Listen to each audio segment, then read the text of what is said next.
Bismillahirrahmanirrahim.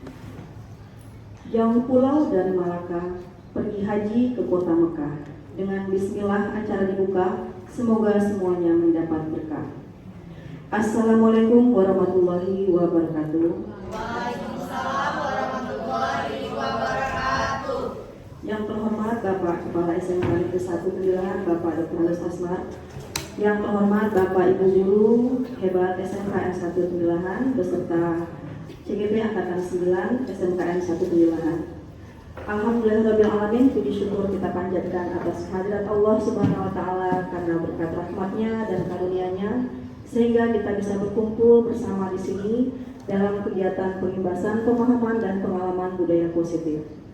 Berikutnya salawat dan salam juga tidak lupa kita haturkan kepada junjungan kita Baginda Rasulullah Sallallahu Alaihi Wasallam dengan mengucapkan Allahumma sholli ala sayyidina Muhammad wa ala ali Muhammad. Baiklah, untuk acara pertama kita akan mendengarkan sambutan dari Bapak Kepala SMK 1 Tembilahan. Kepada Bapak dipersilakan.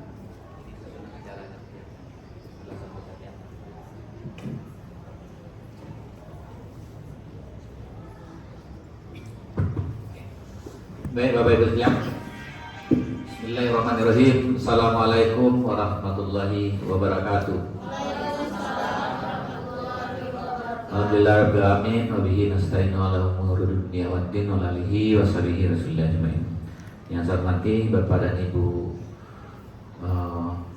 CGP Angkatan 9, 4 orang ya. Kemudian CGP Angkatan 7 ada datang. Kemudian Bapak dan Ibu wali kelas dari kelas 10 dan kelas 11 ya. Alhamdulillah, puji syukur kita panjatkan ke Allah Subhanahu wa Ta'ala dengan limpah rahmat dan karunia-Nya. Alhamdulillah kita sehat walafiat tanpa kurang suatu apapun. Dan salawat beriring salam marilah juga kita sampaikan kepada Nabi besar Muhammad sallallahu alaihi wasallam. Allahumma shalli ala Muhammad wa ala alihi. Bapak dan Ibu wali kelas yang saya hormati, kegiatan hari ini adalah pengimbasan nilai-nilai budaya positif yang dilakukan oleh CGP Angkatan 9. Bapak dan Ibu sekalian, ini bukan apa namanya ya, bukan penyelesaian tugas-tugas oleh CGP, bukan, tapi guru penggerak itu memang tujuannya menggerakkan, jadi menggerakkan kita semua. Jadi tidak dengan teori-teori saja. Jadi seorang CGP harus mampu menggerakkan kita semuanya. Jadi itu yang diharapkan Bapak Ibu sekalian selama mungkin 6 bulan mereka Bapak dan Ibu CGP ini menuntut ilmunya. Bapak dan Ibu sekalian, pada hari ini pengimbasan budaya positif. Nah, jadi nilai budaya positif itu nanti memang harus terimbas, harus ada jejaknya. Jadi tidak dalam kepala kita masing-masing, tapi betul-betul terimplementasi dengan baik. Nah, nanti mungkin CGP akan memberikan sedikit pengimbasan kepada kita semua Bapak dan Ibu wali kelas. Kalau saya tidak salah nanti kita akan membuat kesepakatan kelas ya, keyakinan kelas. Nah, itu perubahan nanti mungkin lebih diperjelas ya. Itu perubahan antara paradigma lama dengan baru selama CGP ya. Jadi di kurikulum Merdeka itu peraturan itu tak peraturan namanya lagi nanti, tapi keyakinan kelas. Nah, jadi di kelas itu nanti akan dibuat keyakinan kelas, bukan peraturan. Nah, itu perubahannya yang mendasar. Jadi CGP itu dalam pembelajaran menyasar akar permasalahannya. Ibarat gunung es yang disasar itu adalah akar yang paling bawah. Kenapa hal itu dilakukan? Kalau selama ini peraturan itu ada anak yang patuh, ada yang tidak. Yang patuh itu pun ada berbagai sebab dia patuh. yang tidak patuh, ada juga berbagai sebab dia tidak patuh. Itu yang terjadi selama ini.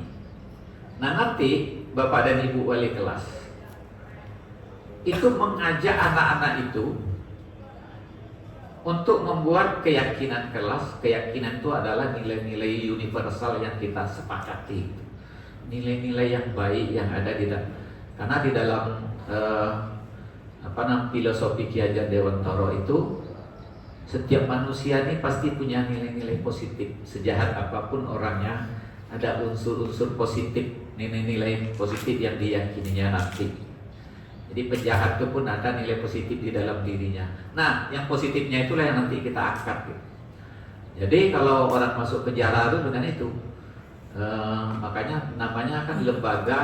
Kejahatan yang dilakukannya itu tentu ada sebabnya. Sekarang kita mengangkat nilai-nilai kebaikannya itu. Nah, begitu juga nanti di kelas gitu. Kenapa ada anak yang tidak patuh? Karena kita tidak menyasar sisi-sisi positifnya anak-anak itu gitu. Nah, jadi kita mendalami sisi emosional anak. Anak tuh punya kebutuhan yang berbeda-beda, punya pendapat yang berbeda-beda, dan itulah nanti yang kita coba kita satukan. Nah, nanti arahnya adalah bagaimana Bapak dan Ibu wali kelas meyakinkan anak-anak itu bahwa sesuatu yang dilakukan itu memang perlu dilakukan. Kita menyontohkan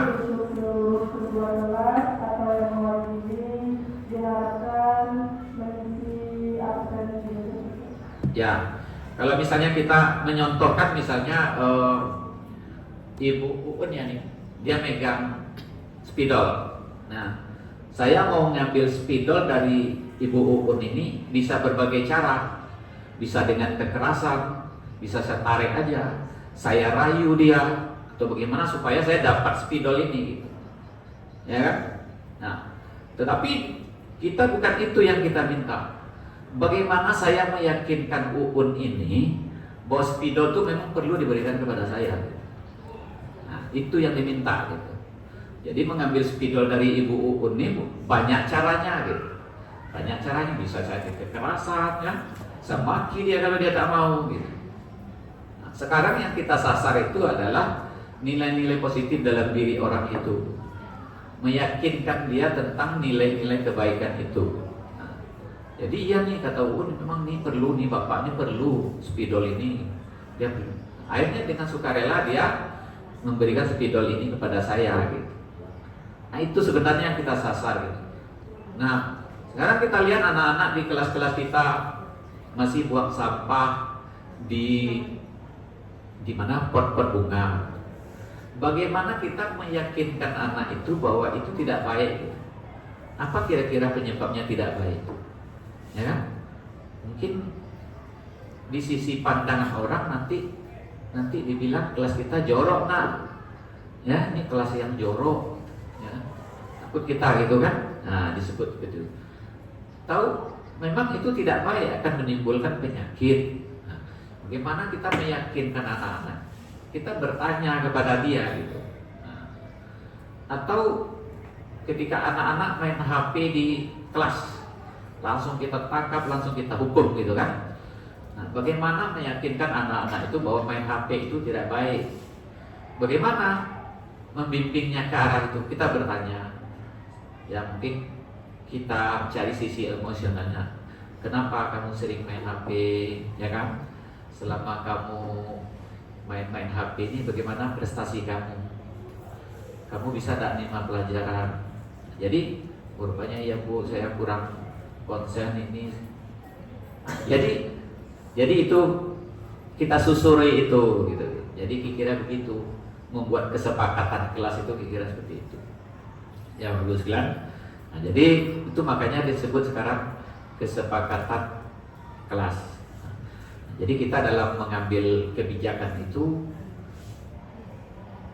menyasar motivasi di dalam dirinya. Itu kalau bisa disebut motivasi intrinsik ya, motivasi dalam, bukan ekstrinsik. Jadi motivasi dari luar itu adalah motivasi yang tidak kuat, tidak berakar ke dalam gitu. Tapi kalau keyakinannya sudah tumbuh, maka motivasinya tadi itu sangat kuat. Tapi kalau jangan buang sampah sini, nanti nampak sama Pak Abi, itu tidak kuat. Ketika dia pendalaman materinya bagi kita. Jadi ini memang untuk sekolah kita. Jadi pengimbasan untuk kita semua. Dan mudah-mudahan nanti semua juga bisa jadi CGP ya, Bapak Ibu sekalian. Ini Pak Ridwan ya yang sedang mengejar. Siapa lagi? Pak Abi. Ya. Nah, itu. Jadi mudah-mudahan sukses semua nanti. Kalau Bapak Ibu ini motivasi lainnya, motivasi eksternalnya, kalau Bapak ingin dapat sertifikasi dengan CGP itu lebih mudah, nggak tanpa tes ya, sertifikasinya dapat.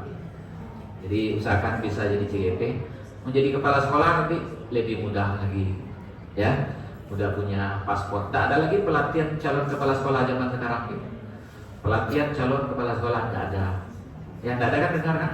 Dulu kan banyak tuh, ikut cakep semua ikut ingin jadi kepala sekolah. Sekarang cukup jadi CGP. Tapi itu motivasi eksternalnya. Di dalam diri kita juga ingin bahwa kita menjadi guru yang betul-betul profesional gitu, menggeluti dunia kita. Barangkali itu saja. Selamat kepada kita semua untuk mengikuti kegiatan pengimbasan modul budaya positif ini. Terima kasih. Assalamualaikum warahmatullahi wabarakatuh.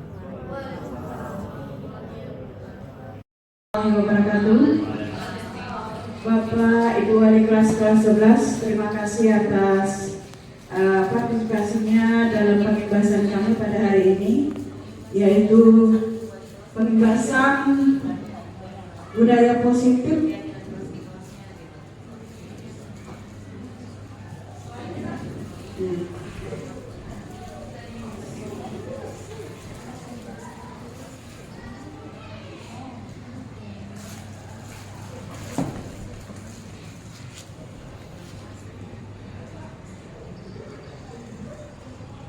pengimbasan budaya positif. Jadi kalau nanti Bapak Ibu ikut CGP Angkatan 9, materi ini berada di modul 134.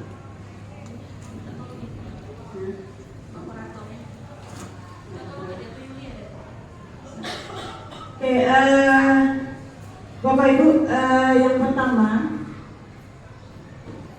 mungkin biar suasana agak lebih rileks ya. Kayaknya tegang semuanya saya lihat ya. Atau lagi pada makan ya. Oke, saya mau mengajak Ibu Elma untuk memberikan ice breaking biar suasana kita lebih rileks lagi. Silakan Ibu Elma untuk memimpin ice breaking kita pada pagi hari ini. Walaupun masih pagi biar semangat. Oke, silakan.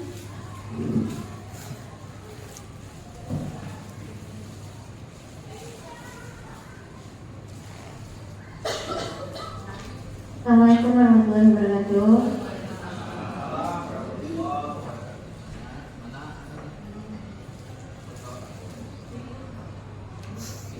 Mau ice breaking tapi segan, bapak ibunya masih ngunyah. Nanti takut muntah.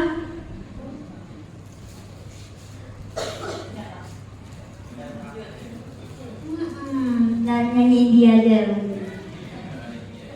Oke, ice breakingnya ini pakai gerakan. Jadi nanti cluenya ada duduk, berdiri, tepuk. Duduk, berdiri, tepuk. Tapi untuk gerakannya, tepuk itu duduk, duduk itu berdiri, berdiri itu tepuk. Duduk, berdiri, tepuk. Tapi kalau tepuk itu dia duduk, berdiri, dia tepuk, tepuk, dia duduk. 1, 2, 3. Kalau Elma bilang 1, gerakannya 2. Elma bilang 2, gerakan yang 3. Yang 3, gerakannya 1, gitu. Ulang. Duduk, berdiri, tepuk. Kalau Elma bilang tepuk, geraknya duduk. Nah, kalau Elma bilang duduk, berdiri.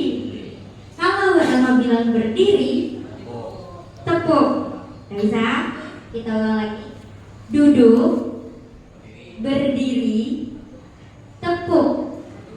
Kalau Elma bilang duduk, berarti berdiri. Kalau Elma bilang berdiri, berarti tepuk. Kalau Elma bilang tepuk, berarti duduk. Ulang lagi. Duduk, berdiri, tepuk. Kalau Elma bilang duduk, berarti berdiri. Kalau Elma bilang berdiri, berarti tepuk. Kalau Elma bilang tepuk, berarti duduk. Oke. Dah, kita mulai santai dulu.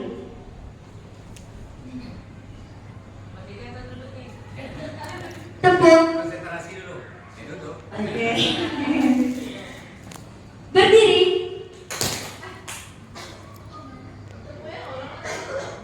Berdiri berarti tepuk. Duduk.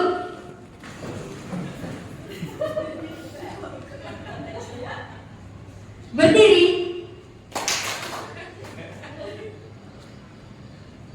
Duduk. Oke. Kamu perhatikan siapa yang duduk nih?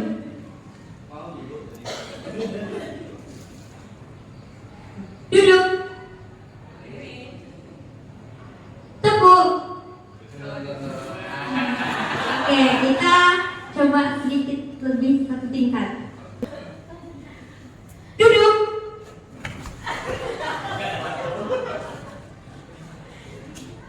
Tepuk. Terima kasih. Assalamualaikum.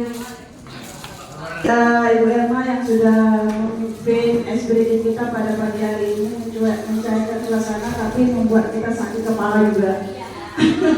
Karena ice breaking-nya levelnya kayaknya tidak tinggi. Oke, jadi salam dan bahagia Bapak Ibu guru hebat. Mari kita bersama berkolaborasi untuk menerapkan budaya positif di sekolah kita. Baik, saya akan memberikan penjelasan tentang definisi dari budaya positif. Jadi budaya positif di sekolah yaitu nilai-nilai dan kebiasaan-kebiasaan di sekolah yang berpihak pada peserta didik agar mereka dapat berkembang menjadi pribadi yang kritis, penuh hormat, dan bertanggung jawab.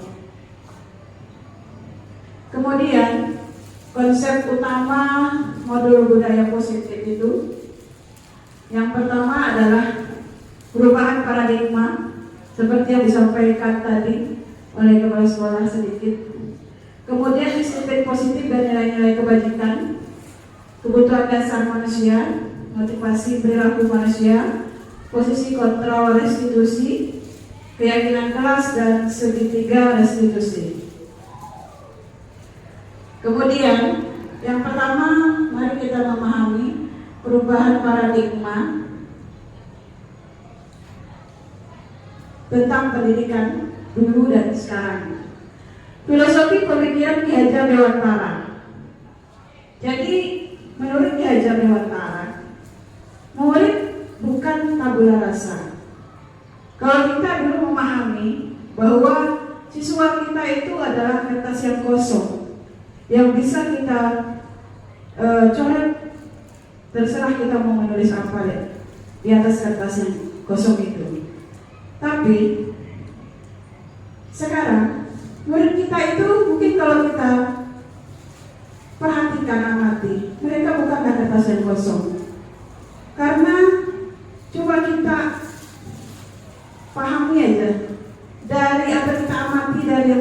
kita lihat ketika kita memberikan penugasan kepada anak, tolong buat ini gitu. Mereka bahkan bisa membuatnya lebih hebat daripada kita. Misalnya kita suruh membuat infografis, nah kita buat infografis tentang kearifan lokal yang ada di daerah kita. Itu mereka membuatnya itu luar biasa, bahkan di luar ekspektasi kita itu, ya. Jadi mereka bukan kertas kosong.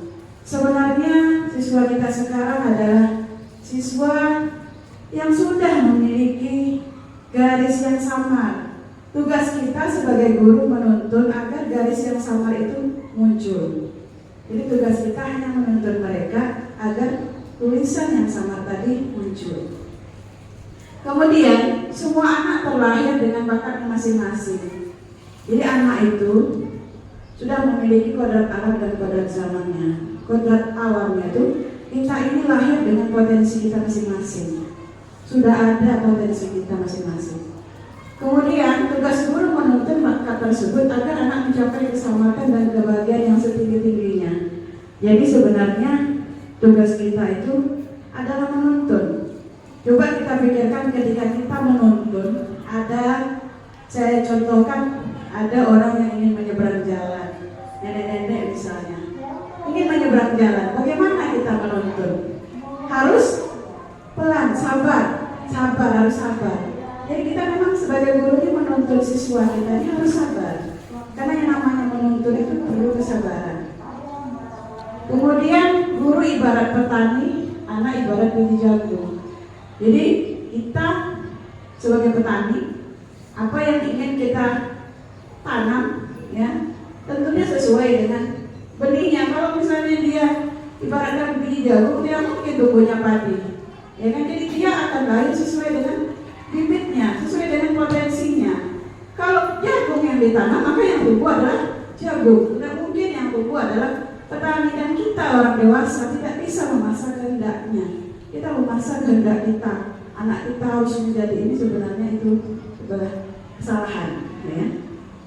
Kemudian kodrat alam dan kodrat zaman. Tadi bahwa kita ini sudah ada kodrat alamnya, potensi kita. Kodrat zamannya apa? Skill, keterampilan itu yang harus kita asah, ya. Jadi soft skill anak itu, keterampilannya yang harus kita asah. Kemudian kodrat anak bermain. Jadi kalau anak di kelas kita agak sedikit sering bermain, wajar. Kodrat anak adalah bermain. Nah, bagaimana kita memasukkan permainan ini ke dalam pembelajaran? Jadi pembelajaran itu tidak kaku, gitu ya. Mungkin kalau kita ingat lagi waktu kita sekolah dulu, ya kan, guru kita duduk, dia merapi tenang. Guru kita menjelaskan, kita mendengarkan. Kalau sekarang kita lihat pembelajarannya agak beda, kelasnya heboh. Tapi di balik hebohnya itu ada nilai-nilainya. Mereka memang bermain, tapi ada tujuannya, gitu. Kalau dicontohkan mungkin yang paling sederhana, dalam pembelajaran matematika misalnya, kalau di SD itu mereka bermain congklak. Bermain congklak, kelihatan mereka main, padahal ada nilainya di situ. Nilainya apa? Kejujuran, ya kan? Karena kalau main satu, kita nih kan kalau tak jujur kita jepit satu ini supaya tidak mati, gitu kan? Ada nilainya di situ. Jadi kita mengajarkan menumbuhkan nilai yang ada dalam diri anak, yaitu kejujuran, gitu ya. Kemudian berpihak pada murid. Jadi kita mengajar, kita harus identifikasi dulu kebutuhan murid kita. Ada 3. Yang pertama, kesiapan belajar. Yang kedua, minatnya. Yang ketiga, profil belajarnya apa. Karena setiap kita punya profil belajar yang berbeda-beda, ya. Itu yang disebut dengan pembelajaran diferensiasi. Kemudian perubahan paradigma. Untuk membangun budaya positif, sekolah perlu menyediakan lingkungan yang positif, aman dan nyaman, agar murid-murid mampu berpikir, bertindak, mencipta dengan merdeka, mandiri dan bertanggung jawab. Lazimnya, disiplin dikaitkan dengan kontrol guru. Dalam hal ini, kontrol guru dalam menghadapi murid, ya. Jadi perubahan paradigma. Jadi kalau dulu kan kita menyebutnya peraturan, kalau sekarang keyakinan. keyakinan. Nanti kita akan membahas di situ. Perubahan paradigma teori kontrol atau ilusi kontrol itu dipaparkan oleh Dr. William Kaiser dalam kontrol teori untuk meluruskan miskonsepsi tentang kontrol. Yang pertama, ilusi guru mengontrol murid, ilusi bahwa kritik dan membuat orang merasa bersalah dapat menguatkan karakter, membuat anak merasa bersalah. Contohnya seperti apa? Ketika dia melakukan kesalahan, kita membuat anak itu merasa bersalah atas tindakannya. Kita mengatakan seperti ini, kalau seandainya orang tuamu tahu dengan apa yang kamu lakukan ini, pasti orang tuamu akan sedih. Nah, kalimat itu sebenarnya tidak baik kita ucapkan. Kenapa? Karena membuat anak semakin down, merasa dia menjadi anak yang tidak berarti bagi orang tuanya.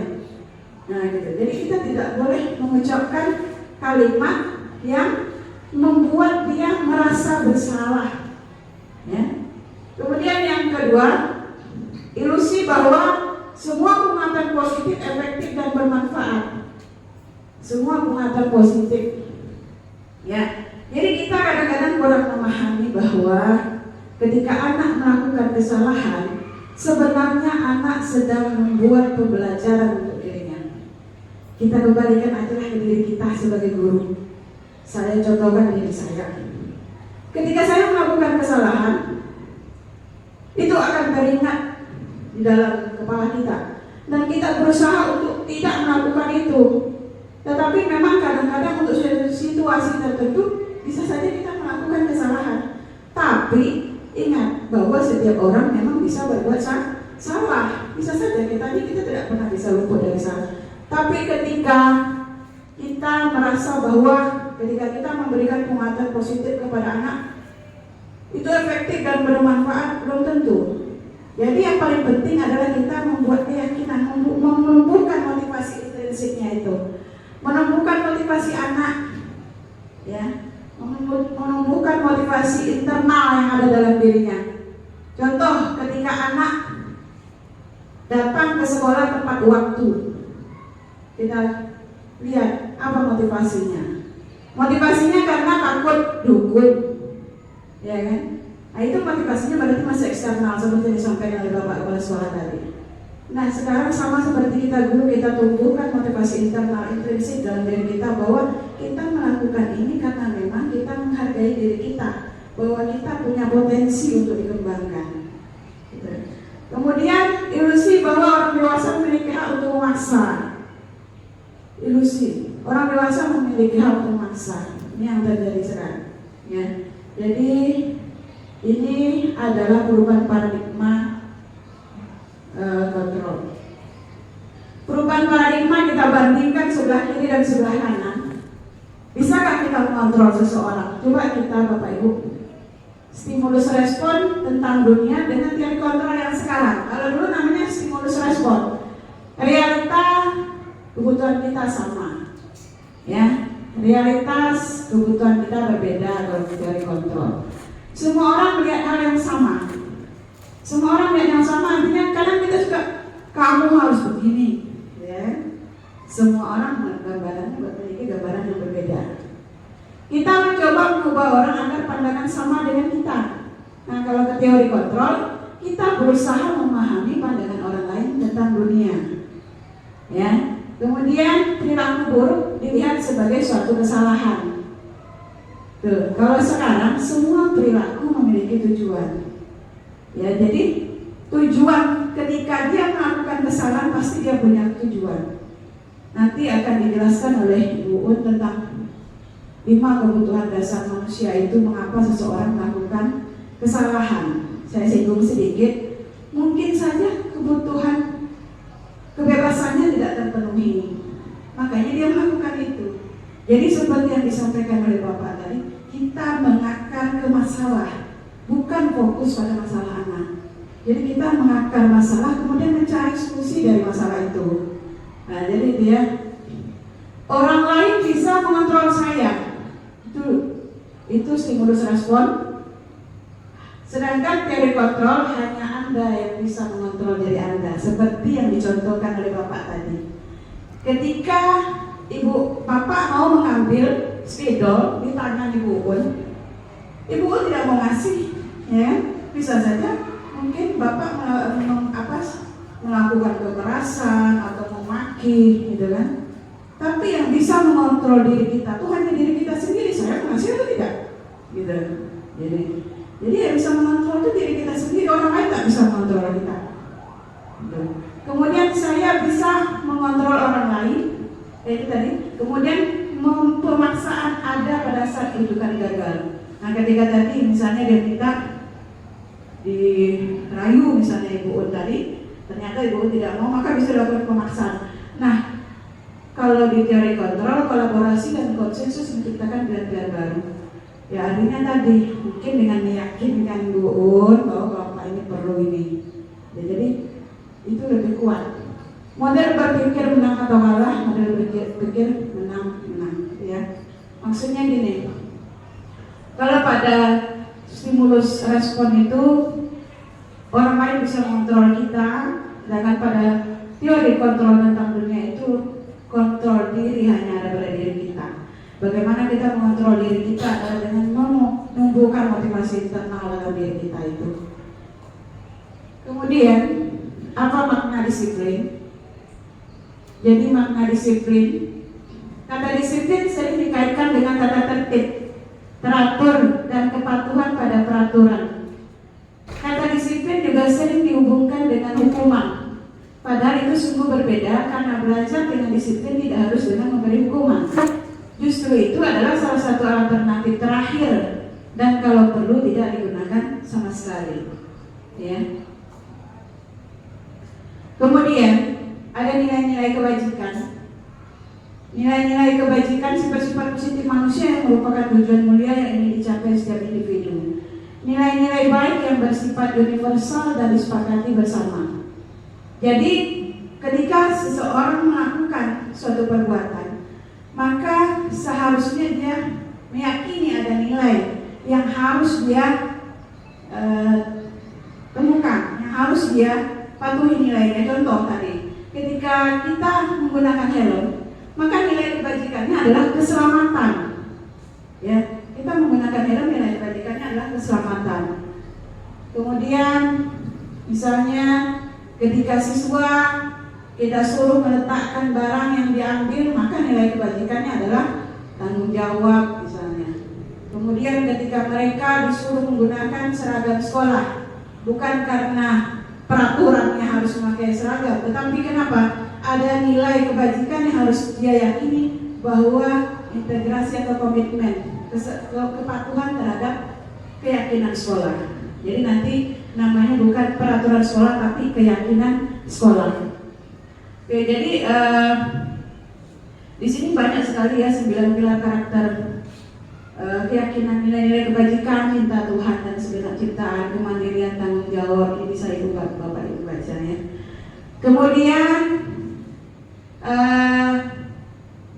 semuanya itu bertujuan atau bermuara pada profil belajar Pancasila. Beriman bertakwa kepada Tuhan Yang Maha Esa, berakhlak mulia, mandiri, bernalar kritis, berpendidikan global, bergotong royong dan kreatif. Nah, di sini juga ada daftar nilai-nilai kebajikan ya. Banyak sekali kalau kita share, cari di apa ada. Oke.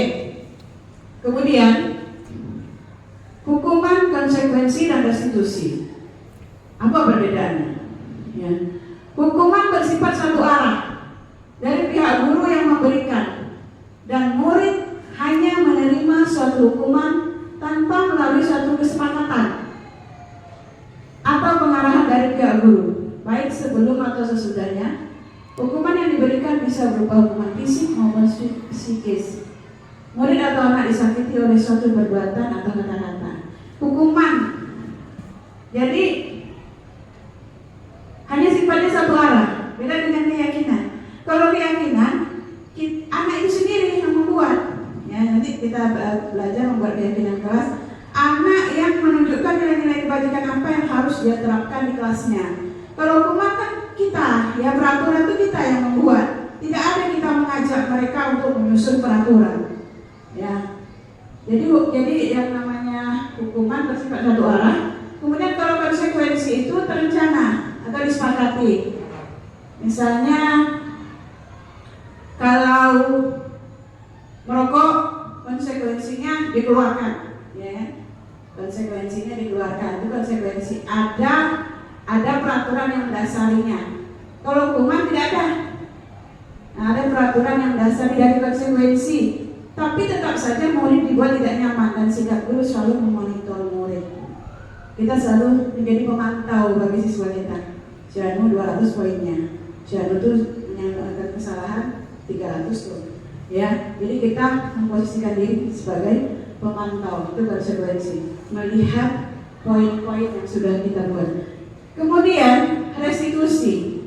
Restitusi adalah proses menciptakan kondisi untuk memperbaiki kesalahan mereka sehingga mereka bisa kembali ke kelompok mereka dengan karakter yang kuat. Jadi ketika anak melakukan kesalahan, maka kita lakukan restitusi. Ya, nanti 5 posisi kontrol guru akan disampaikan oleh Bu Un. Ya, jadi sekarang saya akan mengajak Bapak Ibu bagaimana cara membuat keyakinan kelas. Ya. Mengapa keyakinan kelas? Mengapa bukan peraturan kelas? Menurut Anda, mengapa ada peraturan menggunakan helm bagi pengendara motor? Mengapa ada peraturan jaga jarak dan menggunakan masker saat pandemi? Bukankah jawabannya untuk keselamatan atau kesehatan dan sebagainya? Nah, keselamatan dan kesehatan adalah nilai-nilai yang bersifat universal, tak terbatas suku, ras, agama, dan lain-lain.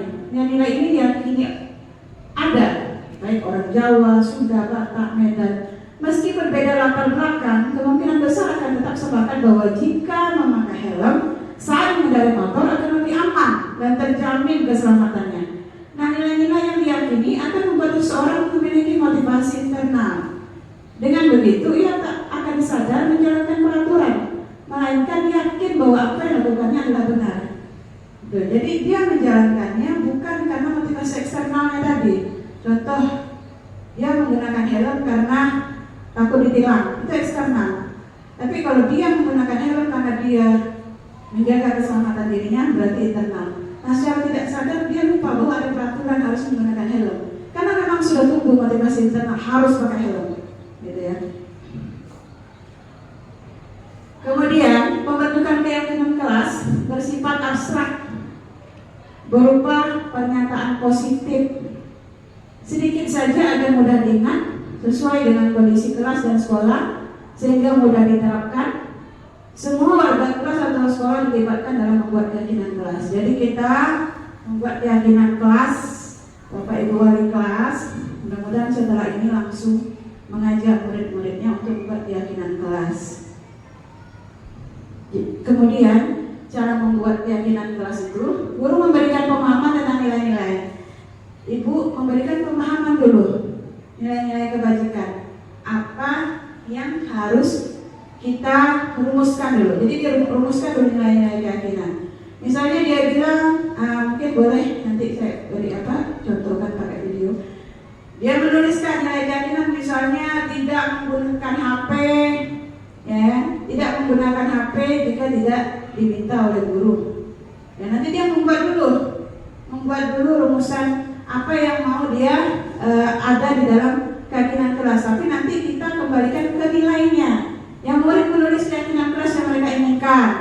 Kami ingin setiap siswa yang keluar harus izin dulu. Jadi dia tulis saja, terserah dia mau nulis apa. Guru dan murid mengulas keyakinan yang telah ditulis. Guru dan murid memilih keyakinan yang penting dengan sesuai dengan kondisi kelas. Mengubah keyakinan kelas menjadi kalimat yang positif. Menuangkan keyakinan kelas menjadi poster dan dipajang di kelas. Ini ada videonya ya. Nah, ini keyakinan kelas yang sudah dirumuskan dari nilai, ya. Tanggung jawab. Ini sebenarnya anak itu awalnya dia menulis. Tanggung jawab itu misalnya ketika ada yang meminjam peralatan sekolah, maka harus dikembalikan di tempatnya. Maka kita menuliskan nilainya adalah tanggung jawab. Ya. Dari semua yang dia tuliskan nanti kita ajak mereka merumuskan. Ketika guru di kelas misalnya ada yang berbicara, maka nilainya adalah menghargai. Gitu ya. Jadi yang namanya keyakinan kelas tidak perlu banyak-banyak, tapi cukup nilainya saja, dan itu hanya beberapa. Di situ ada 2, 4, 6, 7, 5 sampai 7 aja, nggak usah banyak-banyak. Jadi yang mana yang penting aja, gitu ya. Kemudian kesehatan contoh membuang sampah, mereka nanti tulis membuang sampah pada tempatnya. Berarti nilainya apa di sini? Kita tanya. Nilainya kesehatan Bu, kesehatan. Membuang sampah pada tempatnya. Disiplin, misalnya harus tepat waktu, ya kan? Harus tepat waktu. Berarti apa nilainya di sini? Disiplin kita tulis. Komitmen ini misalnya tidak menggunakan HP atau laptop jika guru tidak meminta. Komitmen bersama. Berarti nilainya adalah komitmen. Kejujuran, misalnya apa? Tidak mengambil pena lawan. Kejujuran. Atau apalagi di situ ya. Tertib, artinya menjaga ketertiban, tidak berkelahi dalam kelas. Nah ini nilai-nilai inilah yang dikatakan keyakinan kelas. Kemudian saya ingin melihatkan videonya. Ini sebenarnya cara membuat keyakinan kelas. Jadi rupanya kalau di PDF kan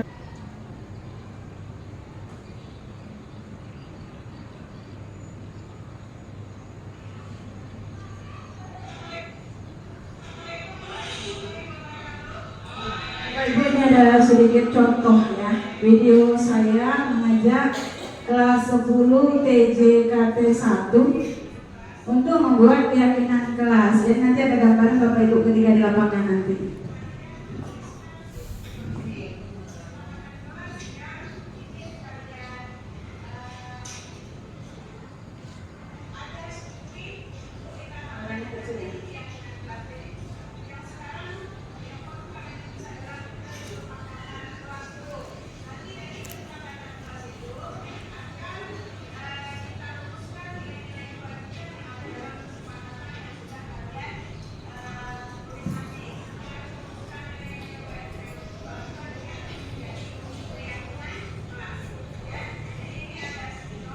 Nah, jadi kita salah satu ini alternatif ya. Kita bisa membuat keyakinan kelas ini dengan cara daring, bisa luring. Kalau daring kita kirim aja link Padlet ke anak-anak isi. Tapi kalau ini dengan cara luring, kita kasih sticky note sama anak, kemudian dia menuliskan apa saja keyakinan kelas yang ingin dia sepakati. Semua anak diberikan sticky note di dalam kelas.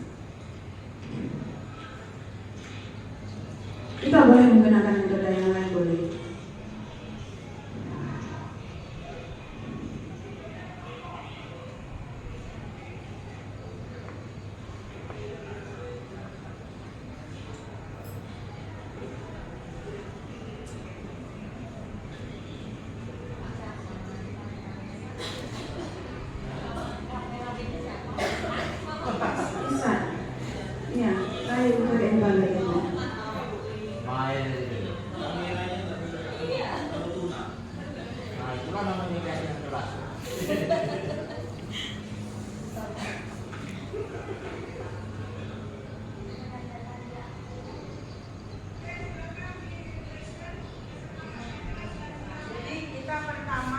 Menyuruh anak menuliskan kesepakatan. Jadi namanya baru kesepakatan, belum keyakinan. Kalau sudah berubah menjadi nilai, baru dia keyakinan.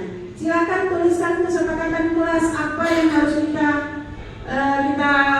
lakukan nih, yang harus kita terapkan di kelas kita. Tulis kesepakatannya. Jadi dia menulis tuh.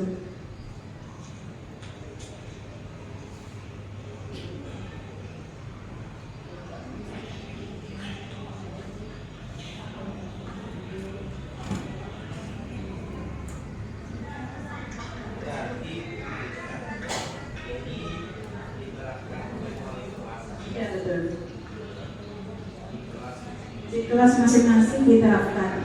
Jadi nanti setelah ini ibu-ibu wali kelas sudah membuat keyakinan kelas. Nah, dan nanti mereka menulis tuh, jadi ya kan banyak ya siswa kita tuh dianggap kalau PJKT 1 berapa ya? Nah, 30 tidak mungkin itu kan kita tulis menjadi keyakinan. Maka kita rumuskan nilainya karena banyak yang sama tuh. Misalnya ini pasti sama tuh. Iya. Iya, jadi kita rumuskan. Kenapa?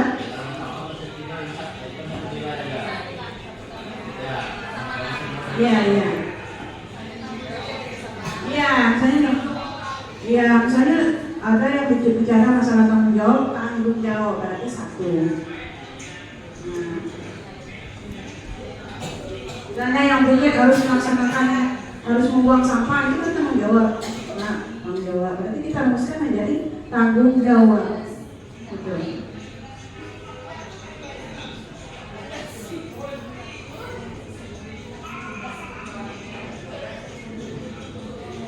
Jadi dia keyakinan, kan dia yang bikin. Jadi kalau dia menyalahi, berarti dia menyalahi keyakinan dia sendiri. Kalau peraturan itu tidak melibatkan anak. Makanya dia kadang kurang memahami peraturan itu nilainya, mungkin dia tidak memahami nilai dari peraturan. Kalau ini kita, kalau dia berbuat menyalahi, maka kita ingatkan dia kan sudah bikin keyakinan. Apa keyakinannya kemarin? Itu satu ibu.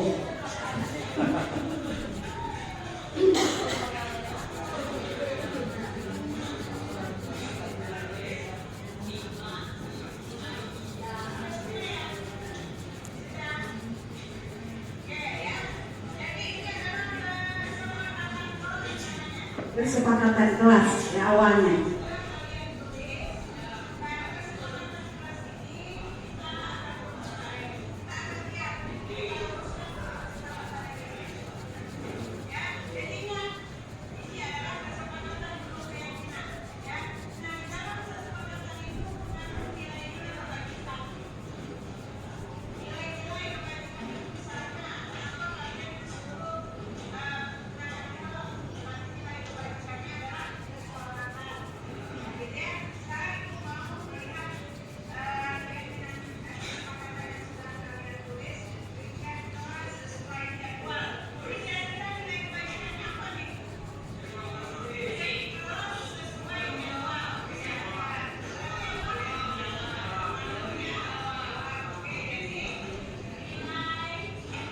Mengumpulkan tugas sesuai jadwal, berarti tanggung jawab.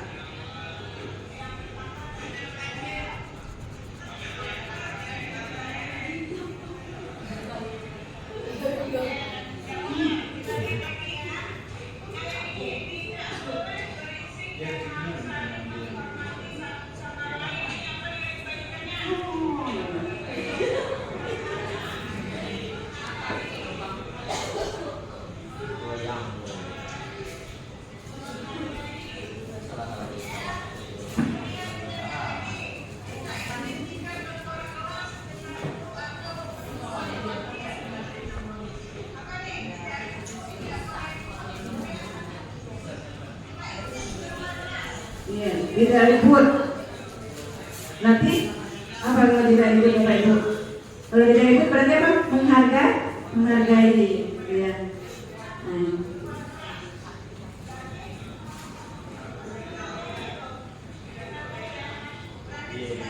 Nah, kalau sudah ada, maka tidak perlu kita tuliskan lagi. Kalau kan dia banyak tuh, bisa sama dia. Oke. Sepertinya Bapak Ibu mungkin sudah paham ya. Nah, sekarang saya ingin melihatkan satu contoh lagi. Tadi sudah keyakinan kelas sudah dan saya sudah tayangkan. Jadi keyakinan yang kita tulis adalah nilai-nilai yang ada di dalam kesepakatan. Misalnya menghargai, komitmen, apa tadi? Tertib, ya. Nah, jadi itu. Jadi kemudian nanti akan menghasilkan satu keyakinan kelas. Nah, keyakinan kelas inilah yang akan kita tempel di kelas kita. Ya, nanti di print atau anak dibuat, anak membuatnya boleh pakai karton boleh. Iya, tempel di kelas kita masing-masing. Ini ya.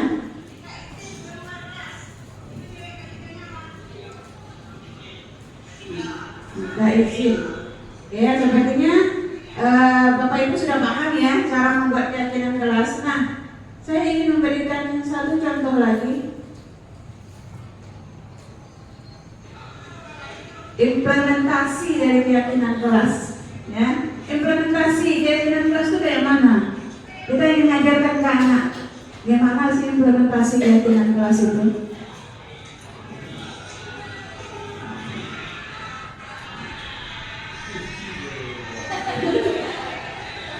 Jadi implementasi ini, coba kita lihat ketika saya masuk, mereka ribut. Nah, ini anak sebelum dia jaga satu.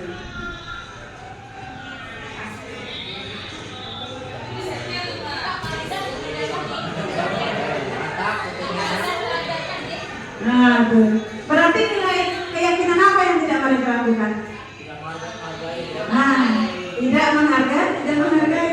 Jadi ketika mereka melakukan itu, kita kembalikan keyakinan. Dasar kita ada yang menyalahkan dia tuh, ya. Dasar kita kalian ini kenapa seperti ini? Bukankah kita kemarin sudah membuat keyakinan? Yang buat siapa? Tidak sendiri kan, mereka yang buat. Nah, gitu.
Jadi itu, kita juga harus selalu menanyakan kenapa anak berbuat seperti itu, menyasar ke akar masalah. Kenapa Anda kamu melakukan itu? Asik aja bu, katanya. Ya kan? Terus nanti ada yang bilang, nah, nanti dia macam-macam tuh argumennya.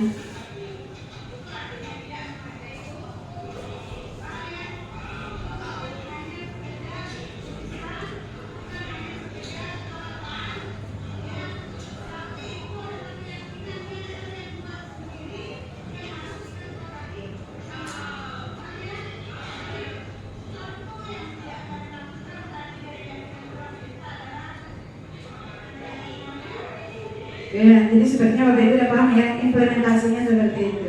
Ya, silakan. Ya, memilih. Baik, terima kasih kesempatannya Bu Marika. Jadi yang ingin saya tanyakan tentang kesepakatan kelas. Dulu pernah kami ikut pelatihan yang IHT 10 hari sama Kak U juga kalau nggak salah Kak, kan? Tentang awal sekali tentang hukum merdeka. Jadi sebelum kami mulai pelatihan IHT 10 hari itu tahun berapa? 2021, 2020 bahkan 2020. Sejak 2020 kan kami ada ikut IHT 10 hari tentang kurikulum merdeka saat itu. Jadi sebelum kita pelatihan untuk pertemuan 10 hari itu kita diskusi dengan fasilitatornya tentang kesepakatan kelas. Nah, jadi saat itu kami membahas seperti ini, ditawarkan sama fasilitator kami, gimana nih kesepakatan kelas kita untuk dalam 10 hari ke depan kita belajar setiap hari. Nah, masing-masing itu kan memang seperti yang Kak bilang tadi, kasih ide, begini loh Bu, bagusnya kayak gini, pertemuan termasuk pertemuan atau termasuk kita ngumpulin tugas. ngumpulin tugas itu batas waktu akhirnya jam berapa misalnya Bapak Ibu gitu. Jadi semuanya saling kasih ide, dan beberapa terus pertemuannya terkadang harus ini bolehnya gitu kan. Terus kamera on-nya di mana, semuanya disepakati. Dan kesepakatan kelas itu memang di awal pertemuan sekali. Jadi gini, yang kami ajukan itu belum namanya kesepakatan. Yang kami kayak kata-kata ditempel itu ini namanya kesepakatan kelas gitu. Nah maksud ini tuh yang kami ajukan itu belum kesepakatan kelas. Setuju nggak teman yang lainnya? Misalnya kelas itu ada 10 orang. Nah menurut ini Bu, bagaimana kalau kita kerja kumpulin tugasnya nanti malam aja, paling lambat jam 11 dan ada waktu kita kerjanya misalnya gitu kan. Terus nanti teman yang lainnya jangan ada 11, sekarang jam 12 gitu. Nah jadi sebelum disetujui sama seluruh kelas itu belum namanya kesepakatan waktu itu. Jadi akhirnya setelah semuanya oke, teman-teman oke, adalah dapat beberapa kesepakatan kelas yang kami sepakati bersama. Setelah sepakat, ini loh poin-poin yang kita sepakati, baru itu namanya kesepakatan kelas. Yang diajukan tadi masih pengajuan untuk kesepakatan kelas seperti itu. Nah, jadi mulai tahun 2020 itu setiap kelas yang dimasukkan memang dibuat kesepakatan kelas, bukan di kelas unit pribadi yang di luar kelasnya aja, tapi memang setiap kelas yang dimasuki. Nah, kita buat kesepakatan kelas dulu sebelum belajar sama MEM nanti untuk 1 semester ke depan. Apa aja hukuman kalau misalnya dalam hukuman tugas atau misalnya hukum ini, kalau begitu masuk gimana harus kelasnya, ya, semuanya. Jadi tentang kejujuran, disiplin semuanya juga memang kita sepakati di awal seperti itu. Memang tidak ada belum nama keyakinan ya, yang kayak tadi belum disampaikan, cuma kesepakatan kelasnya yaitu bertanggung jawab sama-sama untuk tugas, gitu sama itu juga sih yang dibahas. Jadi menurut kalian gimana? Apakah yang ditempel anak-anak tadi sudah namanya kesepakatan kelas, atau itu masih pengajuan kesepakatan kelas? Tunggu sepakat semuanya itu kita oke kan baru kesepakatan kelas namanya. Thank you Kak. Oke, terima kasih Mbak Yuli. Jadi tadi yang namanya kesepakatan itu adalah kita sepakati sama-sama gitu ya. Tapi mereka menuliskan apa saja kesepakatan yang mau mereka buat gitu. Jadi itu memang kesepakatan. Saya inginnya begini, ini begini. Nah itu. Nah endingnya namanya keyakinan. Jadi bukan kesepakatan. Endingnya nanti keyakinan. Jadi mereka mengajukan kesepakatan, siapa kesepakatannya begini, siapa begini. Kemudian baru kita rumuskan rumusan dari kesepakatan namanya keyakinan. Rumusan dari kesepakatan yang berdasarkan nilai-nilai universal tadi namanya keyakinan. Gitu ya. Oke. Baik Bapak Ibu. Terima kasih Mbak Yuri. Atas pertanyaan saya ingin melanjutkan sedikit lagi. Penerapan segitiga restitusi di sekolah. Ya. Jadi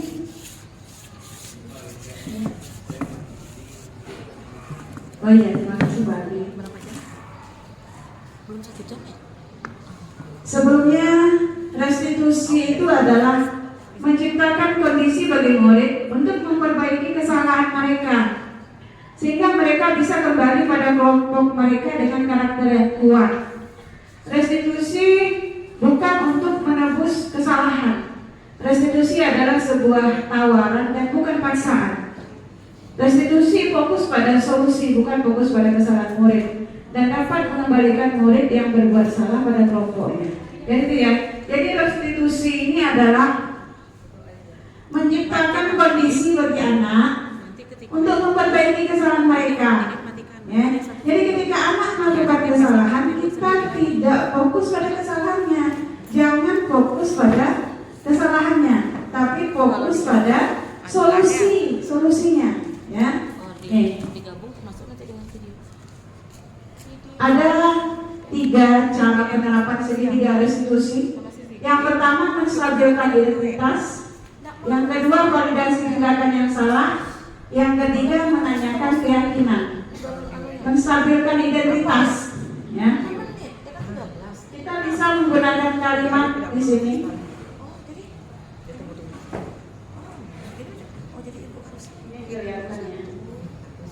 Nih, menstabilkan identitas. Kalimat yang bisa kita munculkan ketika kita menangani anak. Setiap orang pasti pernah melakukan kesalahan. Gitu. Jadi yang pertama ketika kita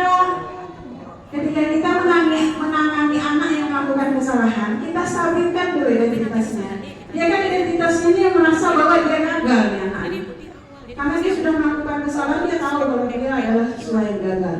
Kita stabilkan, ya. Kita stabilkan dan kita bilang setiap orang pasti bisa melakukan kesalahan, ya. Kamu bukan satu-satunya yang pernah melakukan ini. Misalnya itu ya, kamu bukan satu-satunya yang pernah melakukan ini. Kemudian setelah kita menstabilkan, nah itu udah mulai cair tuh dirinya tuh ya. Yang tadinya gagalnya sudah 100%, pokoknya dia merasa dirinya gagal betul siswanya. Ketika dia melakukan kesalahan, sama lah kayak kita. Ketika tanpa sengaja kita melakukan kesalahan, misalnya masuk ke kelas agak lambat, itu rasanya gagal rasanya kita tuh, ya kan? Nah, jadi kita stabilkan. Setiap orang pasti bisa melakukan kesalahan. Ya, kamu bukan satu-satunya yang melakukan kesalahan. Baru kita validasi tindakannya. Kita tanya apa alasan dia melakukan. Kamu tentu punya alasan mengapa melakukan itu. Apa alasannya, nak? Kenapa melakukan itu? Ya kan? Nah, jadi adakah yang lebih efektif? Baru kita tanya. Sudah kita validasi tindakan. Apa alasannya? Validasi tindakan. Kita nanya alasan. Ya, kemudian kita tanya, ada nggak solusinya kira-kira? Misalnya anak terlambat datang, misalnya 7:20 dia datang, panggil. Kenapa terlambat, nak? Bu, motor kami cuma satu, misalnya. Motor kami dipakai abang kami, Bu, jaga mama kami di rumah sakit. Jadi abang kami ini lambat jemput kami, Bu. Oh gitu. Ya, tiap orang bisa saja melakukan kesalahan, menstabilkan identitas. Setiap orang punya kesalahan. Mungkin kalau ibu berada di posisi kamu nih, mungkin juga ibu terlambat. Mama di rumah sakit, motor cuma satu. Sementara abang kamu mungkin mau beli sarapan, atau mau ada dokter yang mau sedang kunjungan, sedang meriksa. Mungkin ibu juga akan melakukan kesalahan. Bisa juga terlambat seperti ini. Menstabilkan. Nah, tanya, kan tadi sudah nanya alasannya, sudah menstabilkan sudah. Kira-kira kalau seperti ini besok terjadi lagi, apa solusinya? Kita tanyakan ke dia, solusinya apa? Kalau seandainya ini besok terjadi lagi kasus seperti ini, dia berpikir, ini namanya menumbuhkan motivasi internal anak. Ya, oh iya Bu, besok mungkin caranya kami akan bilang sama abang supaya lebih pagi lagi jemput kami. Mungkin abang kami bisa mengkondisikan di sana bagaimana supaya tidak terlambat. Dia berpikir atas solusi. Jadi kita ketika anak melakukan kesalahan, jangan fokus sama kesalahannya aja. Kita jangan seolah tidak mau tahu anaknya kenapa melakukan seperti ini, ya kan? Jadi kita tanya solusinya seperti apa. Oh gitu. Nah, setelah itu baru kita larikan keyakinan. Betul sekali. Kita kan punya keyakinan kan? Ya Bu, apa keyakinan keras? Tidak boleh terlambat Bu. Apa sih itu nilai kewajibannya? Disiplin Bu. Nah, disitu. Oke, jadi kita punya keyakinan keras. Jadi maka besok jangan sampai kasus ini terulang kembali.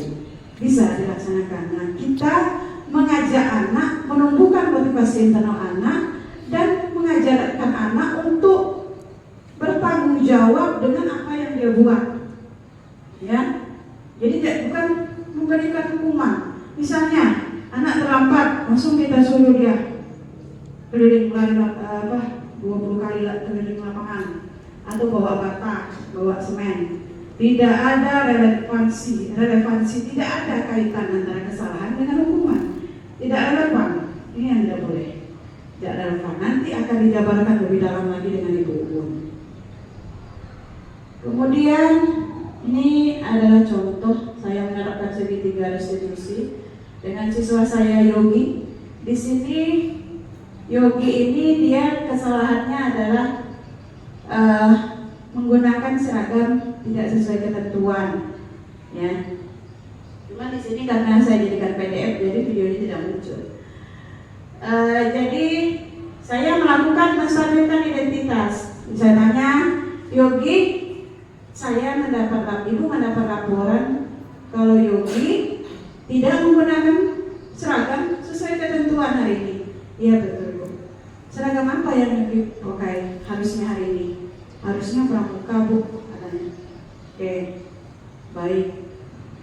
memahami itu dan ibu yakin. Nah, tadi menstabilkan, ya, kita stabilkan dulu identitas dia nih. Yang tadi merasa bersalah kita agak jernihkan sedikit. Setiap orang pasti bisa melakukan kesalahan, Yogi. Nah sekarang coba Yogi ceritakan, kenapa Yogi melakukan ini? Ini Bu, kami kan kemarin ada hiking, pakai baju pramuka. Nah baju itu Bu dicuci kan, baju itu di laundry. Oh gitu. Nah itu. Jadi kita jangan buta dengan alasan anak. Kita harus dengarkan anak tuh, ya. Karena kita sendiri juga bisa melakukan kesalahan, ya kan? Kenapa kita harus meminta anak menjadi seperti kita, betul gitu? Semua punya anak, ingat, anak melakukan kesalahan karena dia sedang melakukan pembelajaran untuk dirinya. Itu yang harus digarisbawahi betul. Anak melakukan kesalahan karena dia sedang melakukan pembelajaran, membuat pembelajaran untuk dirinya. Kembali ke diri kita aja, ya. Ke diri kita guru nih, ketika kita merasa kita melakukan kesalahan, kita berusaha ini tidak terulang kembali. Pembelajaran yang sangat berharga dalam diri kita ketika kita melakukan kesalahan. Nah itu Bapak Ibu ya. Kemudian kita ingat Yogi, walaupun seperti itu, Yogi ingat keyakinan keras kita. Ingat, kembalikan ke keyakinan ya Bu. Apa keyakinan keras kita? Komitmen Bu, atau kepatuhan, ya, atau disiplin, keyakinan. Oke, jadi kita punya keyakinan sekolah bahwa kita harus memakai seragam sesuai ketentuan. Nah kalau ini terulang kembali bagaimana nih Yogi? Jangan lupa nanya, ya kalau ceritakan solusinya kayak mana nih Yogi? Kalau ini terulang kembali, oh kami berarti berarti kami harus mencuci baju pada waktu yang tepat Bu. Selama kami kemarin memang nyucinya agak lambat, sehingga pas mau dipakai bajunya masih di laundry. Dia tahu sudah solusinya. Oke, berarti untuk selanjutnya jangan sampai ini terulang kembali. Cuci baju, kalau memang kira-kira mau dipakai besok ya, cucilah cepat. Nah itu dia sudah tahu. Jadi Bapak Ibu, yang ingin saya simpulkan di sini adalah yang pertama, keyakinan kelas itu wajib kita membuatnya di kelas. Ya, keyakinan kelas itu yang membuat kesepakatan adalah anak-anak semuanya. Kemudian dari kesepakatan menghasilkan keyakinan. Keyakinan itu memiliki nilai. Nilai itu yang harus anak kita tumbuhkan di dalam dirinya. Yang harus dia sadari nilai-nilai keyakinan. Kemudian yang selanjutnya adalah implementasi. Jangan hanya keyakinan itu hanya sekedar tulisan. Itu harus diimplementasikan anak, gitu ya. Nah, kemudian restitusi. Ketika anak melakukan kesalahan, maka jangan fokus pada kesalahan anak, tapi fokuslah bagaimana anak memikirkan solusi dari kesalahannya, ya. Jangan fokus pada kesalahan anak. Ingat, anak itu lahir unik dengan potensi, minat, dan bahkan mereka masing-masing. Kita tidak bisa mengontrol diri orang lain. Yang bisa mengontrol diri kita hanya diri kita sendiri. Kita tidak bisa meminta anak untuk menjadi seperti kita, ya. Nah, jadi itu barangkali yang bisa saya sampaikan. Selanjutnya akan disampaikan oleh rekan saya, Ibu Un Suryadisi. Demikian, terima kasih. Assalamualaikum warahmatullahi wabarakatuh.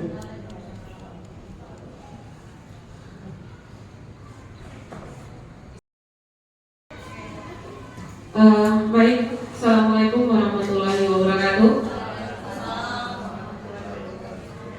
Ya, terima kasih atas kehadiran Bapak Ibu, berkenan Bapak Ibu untuk menghadiri pengimbasan pemahaman dan pengalaman budaya positif CGP Angkatan 9 SMK Negeri 1 Tembilahan.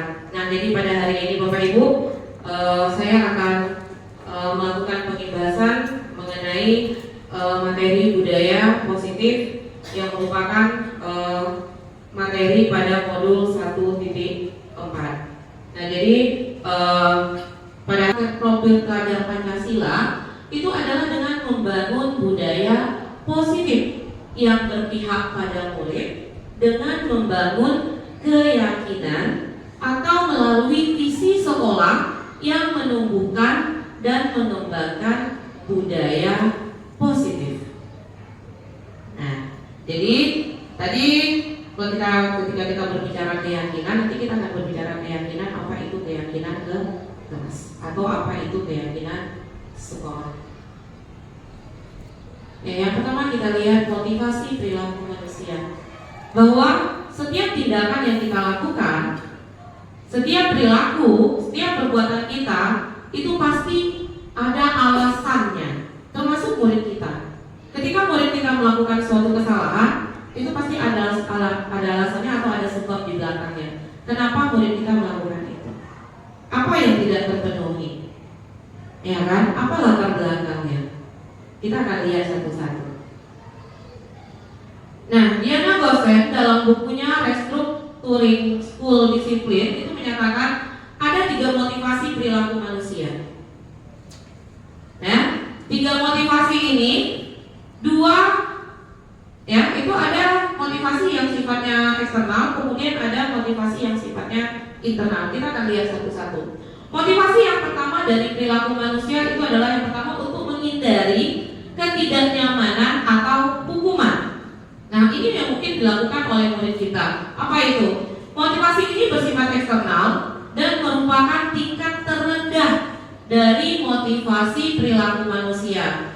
Pada tingkat ini, seseorang itu sedang menghindari dari masalah yang mungkin terjadi, yang mungkin akan mempengaruhi diri mereka, baik secara mental maupun secara fisiknya. Ya, nah, ketika murid kita mungkin gini, mungkin secara tidak sadar kita merasa bahwa kita sudah mampu mengontrol murid-murid kita ketika murid-murid kita patuh terhadap kita. Nah, padahal sebenarnya Bapak Ibu, bukan kita yang mampu atau yang sudah bisa mengontrol murid-murid kita, tapi murid-murid kita yang mengizinkan dirinya untuk dikontrol oleh kita sebagai seorang guru.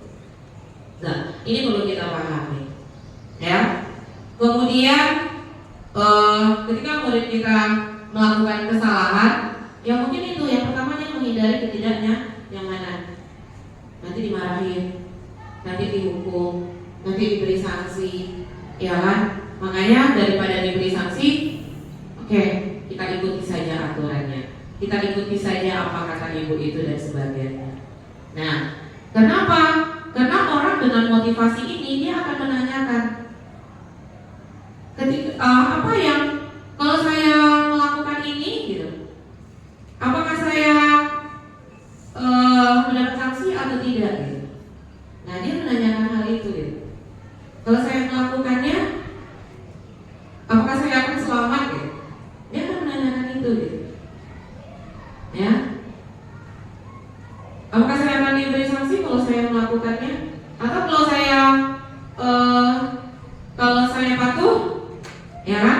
Mungkin saya tidak akan diberi sanksi dan sebagainya. Nah, jadi itu dia yang pertama. Kemudian yang kedua, untuk mendapatkan imbalan atau penghargaan dari orang lain. Nah, ini juga motivasi yang berasal yang sifatnya eksternal. Ada sesuatu yang diharapkan. Nah, jadi pada tingkat ini orang berperilaku untuk mendapatkan imbalan atau penghargaan dari orang lain, apakah bersifat pujian, kemudian hadiah dan sebagainya. Nah, orang dengan motivasi ini akan bertanya, apa yang akan saya dapatkan jika saya melakukannya? Nah, Bapak Ibu, mungkin sebelum saya mengikuti pendidikan CDP, paradigma saya mengenai pemberian hadiah kepada murid dan memberikan pujian kepada murid itu adalah bentuk penghargaan kita kepada murid. Tapi sebenarnya ketika kemudian saya mengikuti KGP, ternyata pujian itu bisa menjerumuskan murid kita. Kenapa? Karena dalam jangka panjang murid-murid kita nanti akan termotivasi bahwa apapun yang dia lakukan itu karena dia ingin mendapatkan penghargaan dari kita.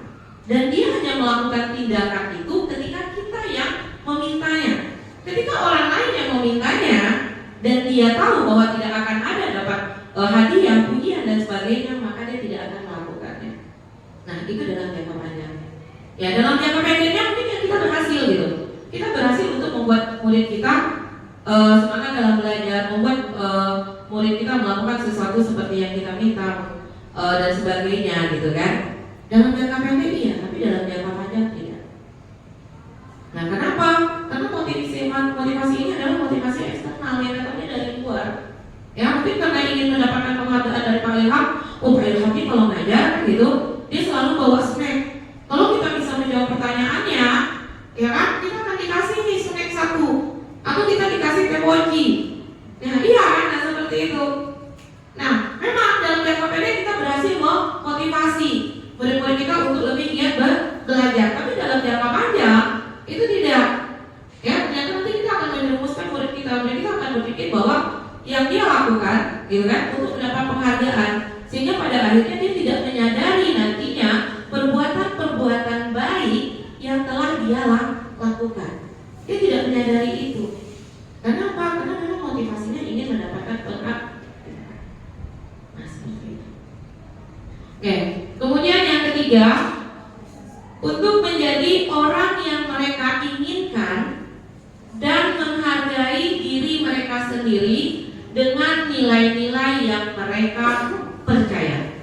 Ini adalah motivasi yang memang kita inginkan, motivasi intrinsik, ya, motivasi internal yang datangnya memang dari dalam diri murid sendiri. Ini adalah tingkat tertinggi dari motivasi perilaku manusia. Karena pada tingkat ini seseorang melakukan sesuatu itu karena nilai-nilai yang mereka yakini dan hargai, dan mereka melakukannya karena mereka memang ingin menjadi orang-orang yang melakukan nilai-nilai yang mereka yakini tersebut.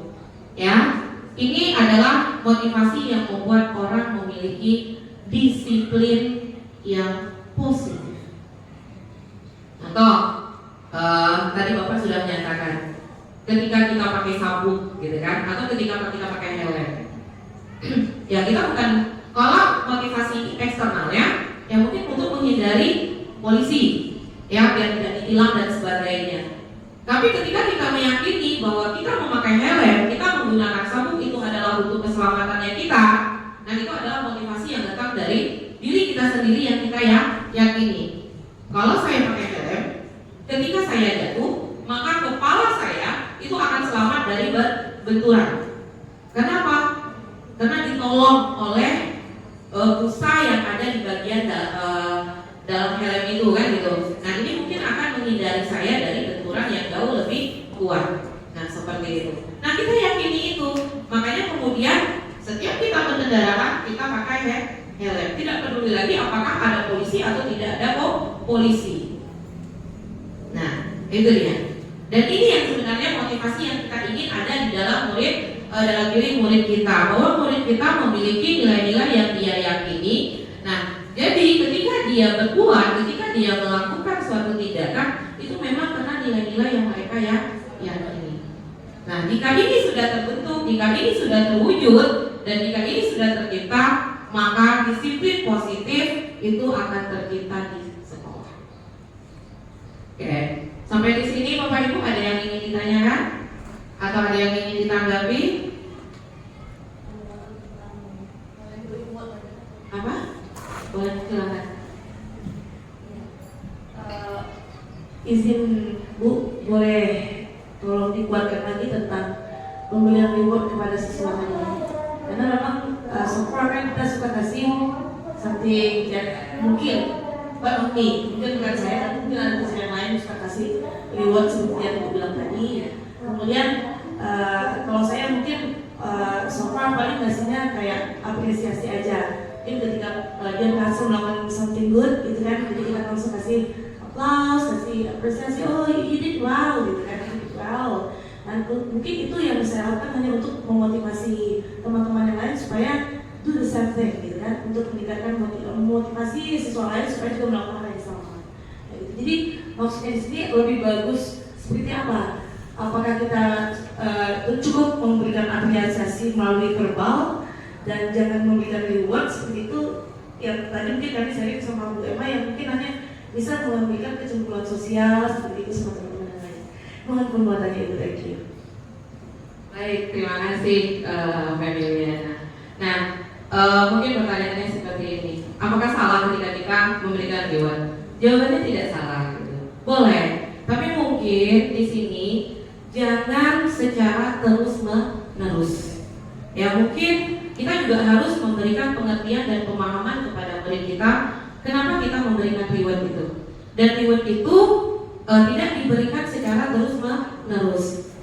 Nah, kenapa? Karena itu tadi, ketika kita memberikan secara terus-menerus, ya mungkin yang di kelas itu yang akan mendapatkan bonus akan mendapatkan udah itu saja, ya kan?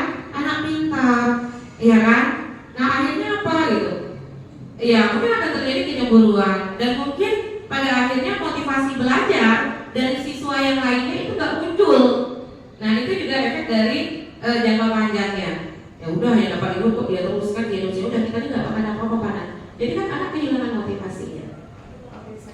Boleh, sebenarnya kalau untuk pujian gitu kan, apresiasi boleh. Dan sekecil apapun sebenarnya tindakan yang sudah dilakukan oleh murid kita gitu kan, tindakan baik itu perlu diapresiasi. Mungkin bukan dengan yang wah hebat kamu nak, mungkin tidak dengan seperti itu.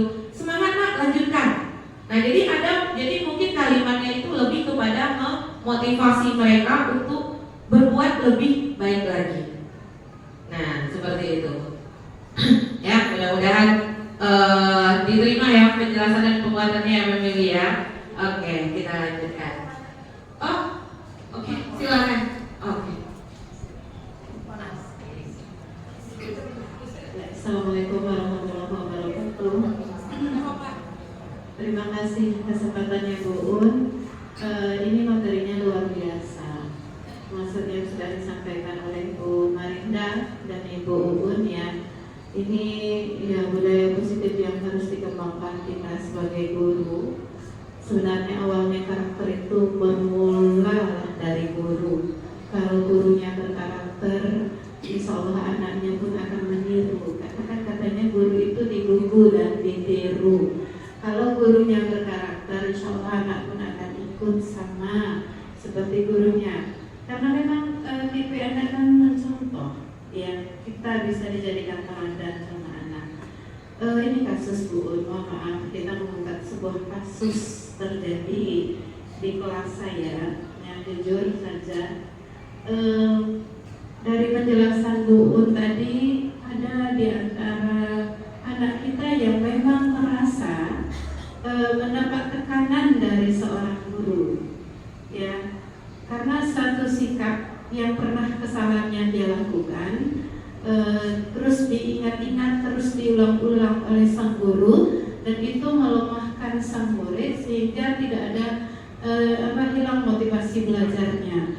Yang awalnya anak ini kita banggakan, awalnya anak ini kita bela, ya mungkin ada kesalahan wali kelas membela gitu ya.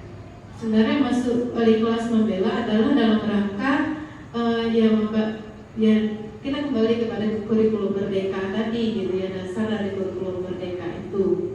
Tapi ternyata sang anak tidak mendapatkan haknya untuk dihargai karena perilaku seorang guru gitu. Nah, bagaimana sikap mungkin sekolah terhadap ini, dan ini saya rasa tidak bisa dibiarkan. Tidak bisa dibiarkan karena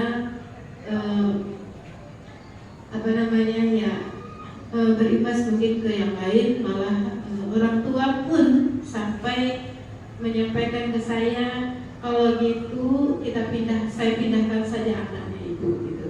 Ini sebuah, padahal untuk memindahkan saja untuk anaknya sekolah di SMK saja itu dia butuh biaya yang besar dan itu sulit gitu. Permasalahannya kan masalah biaya.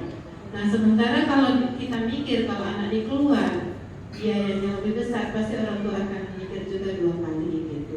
Ini gimana tanggapannya Bu? Baik, terima kasih Bu Emma. Ya ini luar biasa berat ini Bu Marina. Iya, ini masalah pendidikan, tapi kita coba bahas ya Ibu ya, kami coba jawab. Jadi memang begini Bu Emma, yang memang sebagai guru ya kita itu adalah among bagi murid-murid kita. Ketika kita berpijak kepada filosofi pendidikan yang berdewasara, yang berbudaya Handayani, Ingat sosum tulodo, iman yang mamurkoso, kemudian peduli handa yang ingat. Jadi sebenarnya 3 fungsi itu yang harus kita jalankan. Dan memang yang menjadi guru itu berat. Yang menjadi guru itu berat. Dan kalau boleh saya berbicara mengenai pendidikan guru penggerak, memang bagaimana paradigma kita, saya pribadi sebagai guru dalam memandang bagaimana murid saya itu berubah, ya, itu berubah 80% karena memang masih belum siap pendidikannya. Tapi dalam modul 1 itu 80% sudah berubah paradigma saya terhadap murid, termasuk bagaimana saya menangani murid. Karena itu tadi, karena di situ kita disadarkan bahwa murid kita ini manusia loh, ya, dia bukan objek untuk bisa kita bentuk semaunya kita. Makanya guru itu bukan pematung, guru itu adalah petani. Kalau oke, nah, jadi motivasi yang ketiga itu adalah motivasi yang ingin kita tanamkan pada murid-murid kita. Sesuai dengan tujuan disiplin positif, yaitu untuk menjadi orang yang mereka inginkan. Orang yang mereka inginkan, bukan orang yang guru inginkan, ya. Dan menghargai diri sendiri dengan nilai-nilai yang mereka percaya. Nah, ketika murid-murid kita sudah memiliki motivasi tersebut, mereka telah memiliki motivasi intrinsik yang berdampak jangka panjang. Nah, mereka akan berperilaku baik dengan berlandaskan nilai-nilai kebajikan karena mereka ingin menjadi orang yang menjunjung tinggi nilai-nilai yang mereka hargai. Nah, jadi motivasi yang tidak akan terpengaruh pada adanya hukuman atau hadiah. Ketika murid kita sudah sampai pada level motivasi yang ketiga ini, mereka sudah gak peduli lagi dengan namanya hukuman atau hadiah, karena mereka berbuat, mereka bertindak, mereka melakukan suatu perbuatan itu karena memang nilai-nilai yang mereka yakini dan mereka hargai. Ya, mau ada hadiah atau tidak, ya mereka akan terus untuk berbuat kebaikan. Nah, seperti itu. Karena mereka yakin bahwa perbuatan mereka, tindakan mereka, ya, sesuai dengan nilai-nilai yang mereka hargai itu akan berbuah manis untuk kebaikan diri mereka sendiri. Oke, sekarang kita masuk ke 5 kebutuhan dasar manusia. Ya, tadi 3 motivasi perilaku, bahwa setiap perilaku manusia itu pasti ada alasannya. Nah, begitu juga. Jadi 5 kebutuhan dasar ini juga akan menjadi pemicu kenapa seseorang melakukan suatu perbuatan atau tindakan. Ada 5 kebutuhan dasar manusia. Yang pertama adalah bertahan hidup. Yang kedua itu kasih sayang dan rasa diterima. Kemudian yang ketiga kebebasan. Yang keempat penguasaan. Sedangkan yang kelima kesenangan. Sekarang kita lihat konsep 5 kebutuhan dasar manusia menurut Dr. William Glasser dalam Choice Theory. Nah, Yuli diam aja kalau ada salah ya. Oke, yang pertama kita lihat kebutuhan untuk bertahan hidup. Ya, ini kebutuhan yang paling mendasar dari diri setiap manusia, survival, kebutuhan untuk bertahan hidup. Sifatnya psikologis, fisiologis untuk bertahan hidup. Ya, misalnya masalah kesehatan, rumah, makanan, pakaian. Yang kebutuhan dasar, kemudian kebutuhan biologis juga. Ini merupakan bagian dari kebutuhan bertahan hidup, ya, termasuk untuk proses reproduksi, ya. Kemudian biasanya kebutuhan ini juga meliputi kebutuhan akan rasa aman. Nah, ini juga ada pada murid kita, ya. Ini juga ada pada murid kita, karena kita memandang murid kita juga sebagai manusia yang merdeka. Murid kita itu memerlukan lingkungan yang aman, lingkungan yang nyaman untuk dia bisa mengembangkan diri. Makanya tugas kita sebagai guru salah satunya adalah bagaimana berusaha untuk menciptakan lingkungan sekolah yang nyaman dan aman bagi murid. Karena apa? Ketika murid itu merasa nyaman dan aman, ya, maka dia akan siap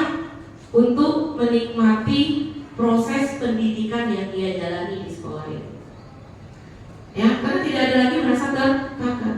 Tapi ketika dia merasa tidak aman, maka itu yang terjadi. Dia akan melakukan kesalahan dan kesalahan. Yang kedua adalah kebutuhan kasih sayang dan rasa diterima. Ya, meliputi kebutuhan akan hubungan dan koneksi sosial, kebutuhan untuk memberi dan menerima kasih sayang, dan kebutuhan untuk merasa menjadi bagian dari suatu kelompok. Ya, jadi kebutuhan ini itu terhubung dengan orang lain. Ya, ini juga salah satu kebutuhan dasar bahwa sebagai seorang manusia kita pasti memerlukan yang namanya kasih sayang. Gak ada kan manusia yang tidak memerlukan kasih sayang. Iya, kita juga memerlukan rasa untuk diterima. Ya, begitu juga dengan murid-murid kita. Murid-murid kita itu butuh ya rasa untuk bisa diterima oleh gurunya, ya, sebagai dirinya sendiri, gitu. Bukan sebagai orang lain.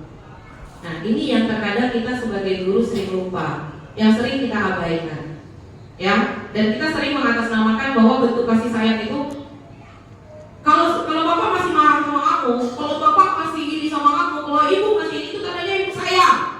Nah, tapi terkadang kita lupa kata-kata yang kita lontarkan itu terkadang menyakiti murid kita, dan kita menyatakan itu sebagai bentuk kasih sayang. Nah, ini juga salah satu perubahan paradigma saya, gitu. Ya, karena saya juga pelakunya, ya. Ya, kalau ibu masih nonton aku, itu tandanya ibu masih peduli sama kamu, ibu masih sayang sama kamu, gitu. Ya, padahal sebenarnya luncuran kalimat-kalimat kita itu ada yang menyakiti dan kita lupa. Nah, akan itu. Nah, jadi sebenarnya murid-murid kita itu dia memerlukan penerimaan, ya, sebagai dirinya sendiri dengan segala kelebihan dan kekurangannya dia. Dia butuh itu. Ya. Kenapa? Karena anak-anak yang merasa tidak diterima itu akan menjadi anak-anak yang pendiam, anak-anak yang tertutup. Nah, pada akhirnya kita akan susah, dia akan susah untuk meluapkan apa yang dia rasakan. Nah, makanya salah satu bentuk dari rasa kasih sayang itu adalah dengan memberikan rasa nyaman dan rasa aman kepada murid-murid kita. Kemudian yang ketiga itu adalah kebutuhan akan kebebasan. Di sini lebih kepada kebutuhan untuk memilih, ya, memilih apa yang kita sukai. Kemudian juga dipilih, kemudian juga penguasaan untuk mampu mengendalikan arah hidup seseorang, ya, kemandirian. Nah, biasanya murid-murid yang memiliki yang dasar tindakannya adalah kebutuhan akan penguasaan ini, dia akan jadi seorang pemimpin, ya. Dia akan jadi pemimpin di kelasnya, dia akan menjadi pemimpin di sekolahnya. Dia ingin tampil sebagai orang yang memiliki karisma pemimpin, ya. Kenapa gitu? Karena dia perlu di dalam dirinya bahwa kebutuhan ini itu menjadi salah satu faktor alasan dia untuk bertindak, ya. Nah, makanya dalam pembelajaran berdiferensiasi, kan anak-anak kita minta kita untuk memilih pelajaran bentuk, ya, gaya belajar seperti apa sih yang dia senangi, kemudian minatnya seperti apa, ya, seperti itu. Kemudian kebebasan, kemudian kebutuhan akan penguasaan. Jadi kebutuhan kekuatan untuk mencapai sesuatu, menjadi kompeten, menjadi terampil, diakui prestasi, kemudian didengarkan, memiliki rasa harga diri. Jadi ya, kebutuhan untuk dianggap dan diakui keberadaannya. Oke, kemudian selanjutnya kebutuhan akan kesenangan. Ini tadi yang seperti saya sampaikan di awal, belajar sama dengan bermain, bermain sama dengan belajar. Karena bisa jadi bermain itu adalah kebutuhan kesenangan, ya kan? Untuk memenuhi kebutuhan akan kesenangan dengan cara bermain. Nah, jadi kebutuhan untuk mencari kesenangan, bermain dan tertawa. Nah, jadi saya menghubungkan kebutuhan akan kesenangan dengan belajar. Kenapa? Karena ketika anak, ya, kebutuhan akan kesenangannya ini terpenuhi, maka dia akan melakukan proses pembelajaran itu dengan kemampuan yang dia punya secara maksimal. Kenapa? Karena dia enjoy untuk menjalani proses pembelajaran tersebut. Nah, oke. Setiap tindakan manusia memiliki tujuan tertentu. Benar nggak Bapak Ibu? Iya. Ketika seorang murid melakukan suatu perbuatan yang bertentangan dengan nilai-nilai kebaikan atau melanggar peraturan, hal itu sebenarnya dikarenakan mereka gagal memenuhi kebutuhan dasar mereka. Mungkin Bapak Ibu pernah menjumpai siswa yang usil di kelas. Ya, ketika kita mulai pembelajaran, nah mulailah dia beraksi dengan mengganggu temannya. Ya, mungkin dengan melempar sesuatu ke temannya, mungkin dengan mendorong-dorong kursi temannya, ya kan? Dan sebagai guru kita perlu nih memahami ya alasan dibalik perbuatan itu. Mungkin pada saat itu nih apa nih alasannya? Dan alasan itu akan bisa terjawab melalui jawaban-jawaban atau alasan-alasan yang diberikan oleh murid kita. Ketika dia menyatakan bahwa nggak ada Bu, asik aja, kayaknya senang aja saya ketika melihat teman marah gitu atau teman apa, ya berarti dia sedang berusaha memenuhi keinginan dia terhadap kesenangan. Nah, dia bahagia melihat temannya kamu gini. Nah, itu temannya tertawa, dia bahagia gitu. Nah, tapi ketika dia menyatakan ya Bu, saya sebenarnya lapar, tak konsentrasi saya Bu, jadi dengan ganggu orang, dengan ganggu teman, gitu kan? Saya bisa melupakan lapar di tanah, ternyata dia sedang memenuhi kebutuhan untuk bertahan hidup. Dia belum makan dari pagi, dan itu perlu kita kenali. Kenapa siswa kita melakukan suatu tindakan di kelas? Sekarang kita lanjut ke 5 posisi kontrol. Nah, Diana Gosen dalam bukunya Restructuring School Discipline itu mengungkapkan bahwa guru perlu meninjau kembali penerapan disiplin di dalam ruang-ruang kelas mereka selama ini. Apakah telah efektif? Apakah berpusat, memerdekakan, dan memandirikan murid? Ya, bagaimana dan mengapa? Nah, kita lah yang bisa menjawabnya. Ya, kita lah yang bisa menjawabnya. Nah, kemudian melalui serangkaian riset berdasarkan pada teori kontrol Dr. William Gesher, Dina Gosen mengembangkan suatu program disiplin positif yang berpusat pada murid dengan pendekatan restitusi yang kita sebut dengan 5 posisi kontrol. Oke, yang pertama adalah posisi penghukum. Nah, posisi penghukum ini bisa menggunakan hukuman fisik maupun verbal. Orang-orang yang menjalankan posisi penghukum akan selalu mengatakan bahwa sekolah memerlukan alat untuk menekan murid lebih dalam lagi. Nah, guru seperti ini itu sentiasa percaya bahwa hanya ada satu cara agar pembelajaran bisa berhasil, yaitu caranya dia. Ya, biasanya kalau penghukum ini itu tidak mendengarkan alasan murid, kenapa murid terlambat, kenapa murid melakukan kesalahan dan sebagainya.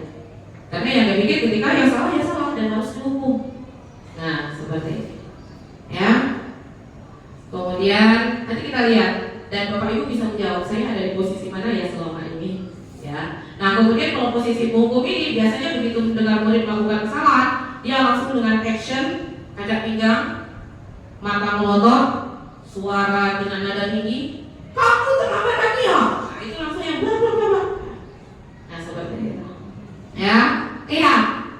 Ya, pelakunya juga ada salah satunya di sini. Ya, tapi mudah-mudahan paradigma kita setelah kita belajar budaya positif itu akan bergeser, gitu kan? Mudah-mudahan akan berubah. Kemudian posisi pembuat rasa bersalah. Pada posisi ini biasanya guru akan bersuara lebih lembut. Membuat rasa bersalah akan menggunakan keheningan untuk membuat orang lain merasa tidak nyaman, bersalah atau rendah diri. Nah, di posisi ini murid akan memiliki penilaian diri yang buruk tentang diri mereka sendiri. Ya, bahwa mereka merasa diri mereka tidak berharga, bahwa mereka merasa diri mereka itu telah mengecewakan orang-orang yang mereka sayangi.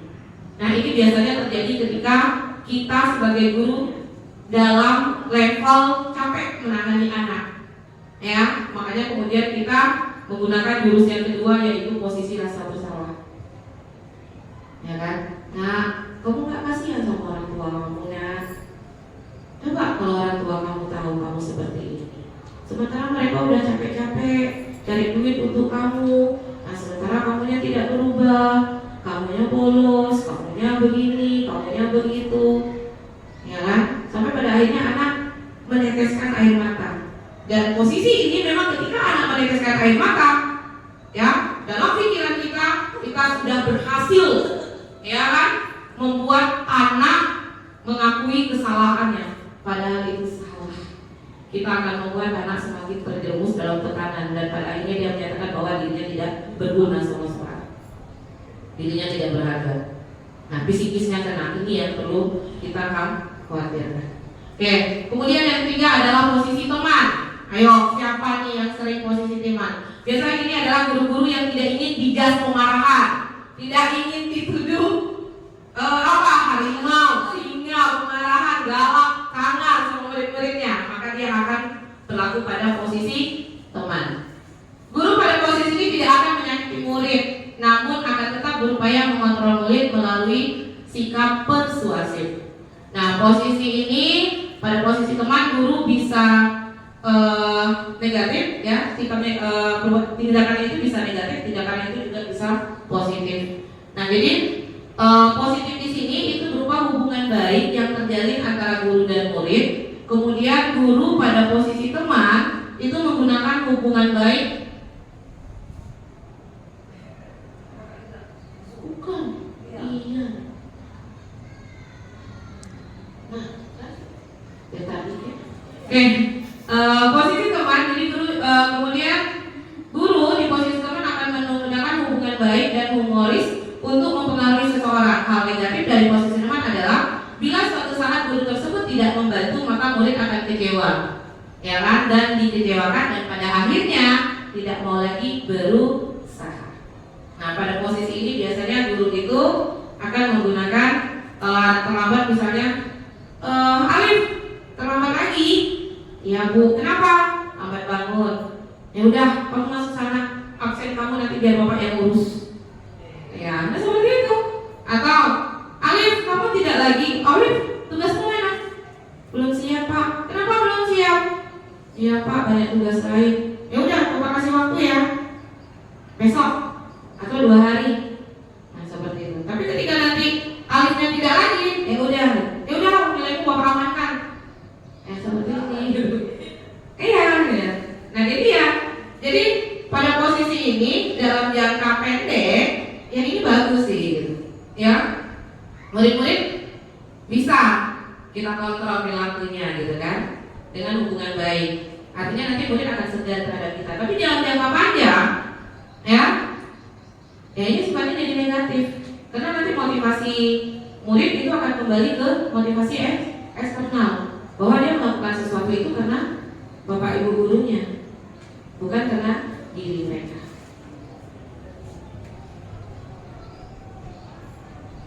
Oh ya.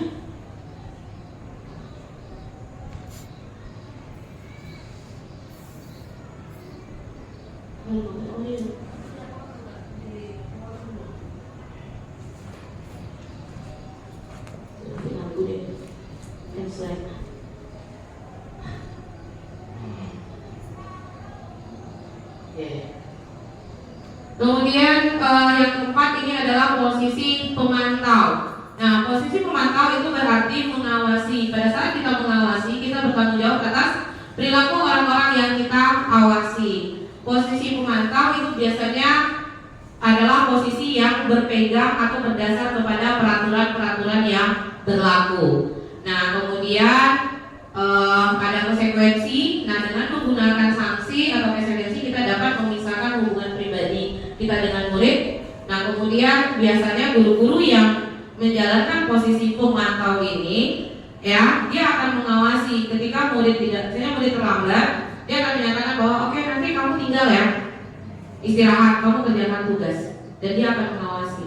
Nah, kemudian biasanya guru dengan pemantau ini juga penuh dengan administrasi lengkap, ya, dia akan melakukan pencatatan, ya, bahwa murid A melakukan ini, sudah diberi konsekuensinya adalah ini dan telah dilakukan dengan baik. Nah, seperti itu. Pada tanggal sekian kan seperti itu. Pemantau. Ya. Kemudian yang terakhir ini adalah posisi manajer. Manajer adalah posisi di mana guru berbuat sesuatu bersama dengan murid, mempersilahkan murid mempertanggungjawabkan perilakunya, mendukung murid agar dapat menemukan solusi atas permasalahannya sendiri. Kemudian pada posisi manajer, murid diajak untuk menganalisa kebutuhan dirinya maupun kebutuhan orang lain. Jadi di sini penekanannya bukan pada kemampuan membuat konsekuensi, tapi dapat berkolaborasi dengan murid untuk memperbaiki kesalahannya.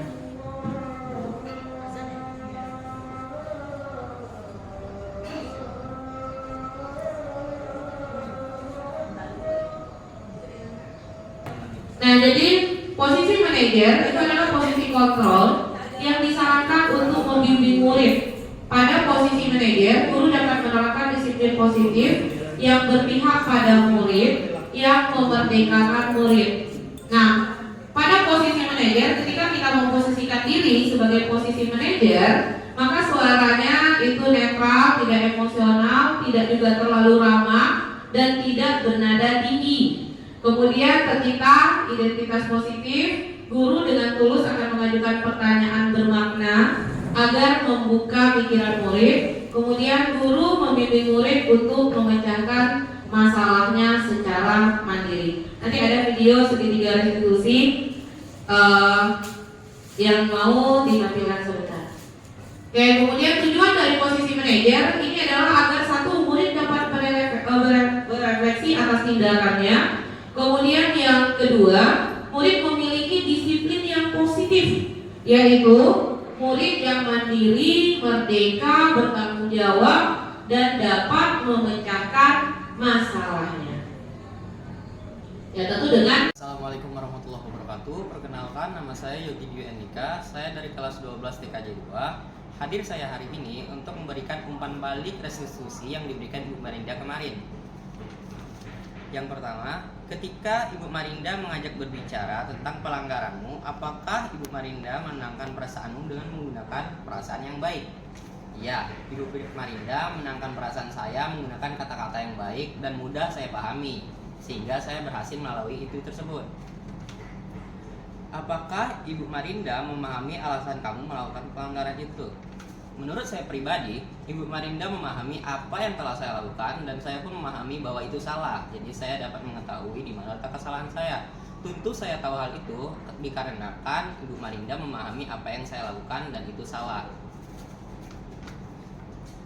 Apakah Ibu Marinda membantu menyadarkan kesalahanmu menghubungkan dengan keyakinan kelas?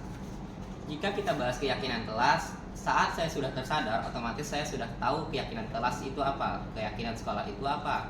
Kesalahan saya tersendiri yaitu menggunakan baju di hari yang tidak tepat. Dan apakah Ibu Marinda berhasil menyadarkan saya? Kembali ke poin kedua, saya berhasil tersadarkan akibat kata-kata yang diberikan Ibu Marinda berhasil menyentuh hati saya dan saya sadar. Apakah Ibu Marinda membantumu untuk menemukan solusi atas permasalahan tersebut? Ya, Ibu Marinda berhasil memberikan saya solusi untuk masalah saya tersebut dengan cara tidak membuang waktu untuk bertele-tele, yaitu mencuci baju di waktu yang tepat. Kesalahan saya yaitu menggunakan baju di hari yang tidak tepat karena baju saya tersebut kotor, tapi saya menyucinya di malam hari hingga hari esok saya tidak bisa menggunakan baju saya tersebut. Ibu Marinda memberi saya saran yaitu untuk menggunakan waktu itu dengan tepat, menyuci baju di hari yang tepat hingga tidak ada baju yang kotor di hari itu. Apakah Ibu Marinda bagaimana perasaanmu setelah berbicara dengan gurumu tentang pelanggaran yang disiplin yang kamu lakukan? Pada awalnya saya merasa panik ketika dipanggil guru ketika saya tahu saya salah. Tapi setelah mendengar bagaimana penjelasan Ibu Marinda dari awal hingga akhir, dia menjelaskan dengan lemah lembut dan saya mudah memahami dan masuk ke kepala saya. Jadi otomatis saya memahami dan perasaan saya jadi lega ketika telah berbicara dengan guru saya tersebut. Baiklah, sekian restitusi yang saya jawab. Jika ada kesalahan mohon maaf. Wabillahi taufiq wal hidayah. Wassalamualaikum warahmatullahi wabarakatuh.